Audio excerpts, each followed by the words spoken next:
ನಮಸ್ತೆ ಎಲ್ಲರಿಗೂ. ಇವತ್ತಿನ ವಿಡಿಯೋದಲ್ಲಿ ನೀವು ಮಸಾಲಾ ಚಪಾತಿ ಹೇಗೆ ಮಾಡೋದು ಅಂತ ನೋಡ್ಕೊಳ್ಳಿ. ಒಂದು ಬಾಣಲೆ ಇಟ್ಬಿಟ್ಟು 3 ಟೀ ಸ್ಪೂನ್ ಆಯಿಲ್ ಹಾಕಿದ್ದೀನಿ. ನೀವು ಯಾವ್ದು ಬಳಸ್ತೀರೋ ಅದೇ ಎಣ್ಣೆ ಬಳಸ್ಕೊಳ್ಳಿ. 1 ಟೀ ಸ್ಪೂನ್ ಸಾಸಿವೆ ಹಾಕಿದ್ದೀನಿ. ಸಣ್ಣದಾಗಿ ಹೆಚ್ಚಿಟ್ಕೊಂಡಿರೋ ಈರುಳ್ಳಿ ಆದಷ್ಟು ಸಣ್ಣದಾಗಿ ಹೆಚ್ಕೋಬೇಕು. ಯಾಕಂದರೆ ಹಿಟ್ಟು ಕಲಿಸ್ಕೋಬೇಕಾದ್ರೆ ಲಟ್ಟಿಸ್ಕೋಬೇಕಾದ್ರೆ ಸಣ್ಣದಾಗಿದ್ದರೆ ಚೆನ್ನಾಗಾಗುತ್ತೆ, ಇಲ್ಲಾಂದರೆ ಹಂಗೆ ಕಿತ್ಕೊಂಡು ಬರುತ್ತೆ. ಅದಕ್ಕೆ ಈರುಳ್ಳಿ ಹೆಚ್ಚಿಬಿಟ್ಟು ಈರುಳ್ಳಿ ಹಾಕ್ಕೊಳ್ಳೋಣ. ಕರಿಬೇವಿನ ಸೊಪ್ಪು, ಈರುಳ್ಳಿ ಸ್ವಲ್ಪ ಬಾಡಬೇಕು. ಖಾರಕ್ಕೆ ನಾನಿಲ್ಲಿ ಹಸಿಮೆಣಸಿನ್ಕಾಯಿ ಪೇಸ್ಟ್ ಹಾಕ್ತಾಯಿದ್ದೀನಿ. ಖಾರಕ್ಕೆ ಎಷ್ಟು ಬೇಕೋ ಅಷ್ಟು ಹಾಕೋಬೋದು. ಖಾರ ಇದ್ದಷ್ಟು ಚೆನ್ನಾಗಿರುತ್ತೆ. ಮತ್ತು ನಾವು ಅಚ್ಕಾರದ ಪುಡಿ ಕೂಡ ಯೂಸ್ ಮಾಡ್ತೀನಿ, ಸೊ ನೋಡ್ಕೊಳ್ತಾ ಹಾಕ್ಕೊಳ್ಳಿ. ಶುಂಠಿ ಕೂಡ ಇದರಲ್ಲೇ ಪೇಸ್ಟ್ ಆಗಿದೆ. ಹಸಿಮೆಣಸಿನ್ಕಾಯಿ ಖಾರ ಮತ್ತು ಅಚ್ಕಾರದ ಪುಡಿ ಖಾರ ಮತ್ತು ಈರುಳ್ಳಿ ಎಲ್ಲನೂ ಭಾಳ ರುಚಿ ಕೊಡುತ್ತೆ ಚಪಾತಿಗೆ. ಈ ಥರ ಒಂದು ಸತಿ ಟ್ರೈ ಮಾಡಿ. ನಾನಿಲ್ಲಿ ಸಣ್ಣದಾಗಿ ಹೆಚ್ಚಿಟ್ಕೊಂಡಿರೋ ಸೊಪ್ಪುಗಳು ಸೇರಿಸ್ತಾ ಇದ್ದೀನಿ. ಮೆಂತ್ಯ ಸೊಪ್ಪು, ಪಾಲಕ್ ಸೊಪ್ಪು, ದಂಟಿನ ಸೊಪ್ಪುಗಳಲ್ಲಿ ಇದೇ ಹಾಕಬೇಕು ಅಂತೇನಿಲ್ಲ, ಯಾವ ಸೊಪ್ಪಾದರೂ ಹಾಕ್ಬೋದು. ನಿಮಗೆ ಇಷ್ಟ ಆಗಿದರೆ ದಿಲ್ ಸೊಪ್ಪು, ಸಬ್ಬಕ್ಕಿ ಸೊಪ್ಪು ಕೂಡ ಸೇರಿಸ್ಕೋಬೋದು. ಅದು ಒಳ್ಳೆ ಘಮ ಕೊಡುತ್ತೆ, ಚೆನ್ನಾಗೂ ಇರುತ್ತೆ. ನನ್ನ ಹತ್ರ ಅದು ಖಾಲಿ ಆಗಿತ್ತು, ಸೊ ಹಾಗಾಗಿ ಈ 3 ಸೊಪ್ಪನ್ನೇ ಹಾಕ್ತಾಯಿದ್ದೀನಿ. ಮೆಂತ್ಯ ಸೊಪ್ಪು ಎಷ್ಟು ಒಳ್ಳೆಯದು ಆರೋಗ್ಯಕ್ಕೆ. ಮಾಡೋದು ಸಿಂಪಲ್ಲಲ್ಲೇ ಸ್ವಲ್ಪ ಚೇಂಜಸ್ ಮಾಡಿಕೊಟ್ರೆ ಭಾಳ ರುಚಿಯಾಗೂ ಇರುತ್ತೆ, ಇಷ್ಟಪಟ್ಟು ಕೂಡ ತಿಂತಾರೆ.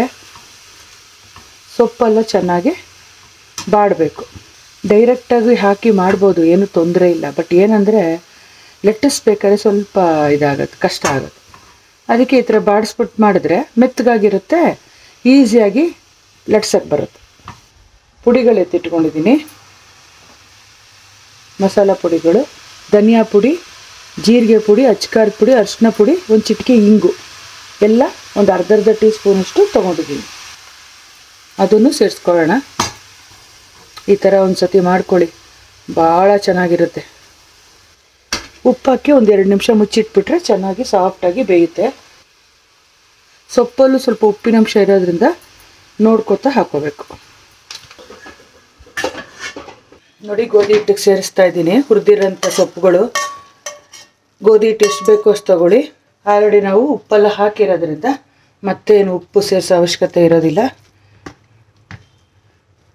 ಒಂದು ಸತಿ ಹಿಟ್ಟಿಗೆ ಈ ಥರ ಸೊಪ್ಪನ್ನೆಲ್ಲ ಚೆನ್ನಾಗಿ ಮಿಕ್ಸ್ ಮಾಡಿ ಆಮೇಲೆ ನೀರು ಹಾಕಿ ಗಟ್ಟಿಯಾಗಿ ಸ್ವಲ್ಪ ನೆನೆಬೇಕು. ಒಂದು 10 ನಿಮಿಷ ನೆನೆಬೇಕು ಹಿಟ್ಟು ಕಲಸಿದ ಮೇಲೆ.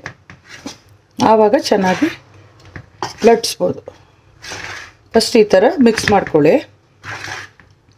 ಬಿಸಿ ಇರುತ್ತಲ್ವ, ಅದಕ್ಕೆ ಸೌಟಲ್ಲಿ ಮಿಕ್ಸ್ ಮಾಡ್ತಾಯಿದ್ದೀನಿ. ಕೊತ್ತಂಬರಿ ಸೊಪ್ಪು ಹಾಕ್ತಾಯಿದ್ದೀನಿ ಸಣ್ಣದಾಗಿ ಹೆಚ್ಚಿಟ್ಕೊಂಡು. ಇದು ಮಾಮೂಲಿ, ಇವಾಗ ಚಪಾತಿ ಹಿಟ್ಟು ಹೆಂಗೆ ಕಲಿಸ್ತೀರೋ ಹಾಗೇ. ಸೊಪ್ಪೊಂದು ಎಕ್ಸ್ಟ್ರಾ ಅಷ್ಟೇ, ಇನ್ನೇನು ಇದಿಲ್ಲ. ಸ್ವಲ್ಪ ಮಸಾಲ ಪದಾರ್ಥಗಳು ಹಾಕಿದ್ದೀನಿ. ಇದಕ್ಕೆ ನೆಂಚ್ಕೊಳ್ಳೋಕ್ಕೆ ಅಂತ ಏನೂ ಮಾಡೋದು ಬೇಡ. ಎಷ್ಟು ಚೆನ್ನಾಗಿರುತ್ತೆ ಗೊತ್ತಾ. ಇದರಲ್ಲೇ ಖಾರ ಇರುತ್ತೆ, ಉಪ್ಪಿರುತ್ತೆ, ಸೊಪ್ಪು ಇರುತ್ತೆ, ತುಂಬ ಚೆನ್ನಾಗಿರುತ್ತೆ ಮಸಾಲ ಚಪಾತಿ. ನೀವೆಲ್ಲರೂ ಟ್ರಿಪ್ಗೆಲ್ಲ ಹೋಗಬೇಕು ಅಂದಾಗ ಈ ಥರ ಮಾಡ್ಕೊಂಡು ಹೋದರೆ ಸಾಫ್ಟಾಗೂ ಇರುತ್ತೆ, ರುಚಿಯಾಗಿರುತ್ತೆ. ನೆಂಚ್ಕೊಳ್ಳೋಕ್ಕೇನು ಮಾಡ್ಕೊಳ್ಳೋದು ಅವಶ್ಯಕತೆ ಇರೋದಿಲ್ಲ. ಹಂಗೆ ಬೇಕು ಅಂತಂದರೆ ಉಪ್ಪಿನಕಾಯಿ ಜೊತೆ ತಿನ್ಬೋದು, ತುಂಬ ಚೆನ್ನಾಗಿರುತ್ತೆ. ಸ್ವಲ್ಪ ಗಟ್ಟಿಯಾಗಿ ಕಲಿಸ್ಕೊಳ್ಳಿ, ಯಾಕಂದರೆ ಸೊಪ್ಪಿನ ಅಂಶ ನೀರು ಬಿಡುತ್ತೆ. ಉಪ್ಪು ಹಾಕಿರ್ತೀವಿ, ಮೊದಲೇ ತೆಳುವಾಗಿ ಕಲಿಸ್ಬಿಟ್ರೆ ಕಷ್ಟ ಆಗುತ್ತೆ. ಇದು 10 ನಿಮಿಷ ನೆನೆಬೇಕಲ್ವಾ, ಸೊ ಹಾಗಾಗಿ ಸ್ವಲ್ಪ ಗಟ್ಟಿಯಾಗೇ ಇರಲಿ. ಹಿಟ್ಟು ಕಲಸಿದ್ದಾಗಿದೆ ನೋಡಿ, ಎಷ್ಟು ಸಾಫ್ಟಾಗೂ ಇದೆ, ಸ್ವಲ್ಪ ಹಾರ್ಡಾಗೂ ಕಲಿಸಿದ್ದೀನಿ. ಅಂದರೆ ಯಾವ ಥರ ಅಂದರೆ ಈ ಥರ ಪ್ರೆಸ್ ಮಾಡಿದ್ರೆ ಸಾಫ್ಟಾಗಿರಬೇಕು, ಹಾಗಂತ ಲಟ್ಟಿಸ್ಕೋಬೇಕಾದ್ರೆ ತುಂಬ ಕಿತ್ಕೊಂಡು ಹೋಗಬಾರ್ದು, ಅಷ್ಟು ತೆಳುವಾಗೂ ಇರಬಾರ್ದು. ಈ ಥರ ಕಲಸಿ ಒಂದು 5-10 ನಿಮಿಷ ನೆನಿಲಿ, ಆಮೇಲೆ ಚಪಾತಿ ಮಾಡೋಣ. ಅಂಚು ಚೆನ್ನಾಗಿ ಕಾದಿದೆ. ಇವಾಗ ಚಪಾತಿ ಬೇಯಿಸ್ಕೊಳ್ಳೋಣ. ಇದು ಸಿಂಗಲ್ ಲೇಯರಲ್ಲಿ ಲಟ್ಸಿರೋಂಥ ಚಪಾತಿ. ನಾನು ನಿಮಗೆ ತೋರಿಸೋದಕ್ಕೋಸ್ಕರ ಪದರ ಚಪಾತಿನೂ ಮಾಡಿದ್ದೀನಿ, ಒಂದು ಸಿಂಗಲ್ ಲೇಯರ್ದು ಮಾಡಿ ತೋರಿಸ್ತಾ ಇದ್ದೀನಿ. 2 ಥರನೂ ಮಾಡ್ಕೋಬೋದು ಅನ್ನೋ ಕಾರಣಕ್ಕೆ ಎಷ್ಟು ತೆಳು ಬೇಕಾದ್ರೂ ನೀವು ಲಟ್ಟಿಸ್ಕೋಬೋದು. 2 ಕಡೆನೂ ಚೆನ್ನಾಗಿ ಬೇಯಿಸ್ಕೋಬೇಕು. ಆಲ್ರೆಡಿ ಸೊಪ್ಪನ್ನೆಲ್ಲ ಹುರಿದಿದ್ದೀವಲ್ವಾ, ಆದ್ರೂ ಚೆನ್ನಾಗಿ 2 ಕಡೆನೂ ಬೇಯಿಸ್ಕೋಬೇಕು. ಎಷ್ಟು ಚೆನ್ನಾಗಿರುತ್ತೋ ಇದು ತಿನ್ನೋದಕ್ಕೆ. ಮಸಾಲ ಹಾಕಿರೋದ್ರಿಂದ ಭಾಳ ರುಚಿ ಕೊಡುತ್ತೆ. ತಿರುಗಿಸಿ 2 ಕಡೆನೂ ಚೆನ್ನಾಗಿ ಬೇಯಿಸ್ಕೊಳ್ಳಿ. ನೀವು ಮಾಡಿ ನೋಡಿ, ಮನೇಲಿ ಎಲ್ಲರೂ ಇಷ್ಟಪಡ್ತಾರೆ. ಇದಾಗಿದೆ. ಇವಾಗ ಪದರ ಲಟ್ಟಿಸ್ಕೊಂಬಂದಿದ್ದೀನಲ್ಲ ಆ ಚಪಾತಿ ಮಾಡ್ತಾಯಿದ್ದೀನಿ.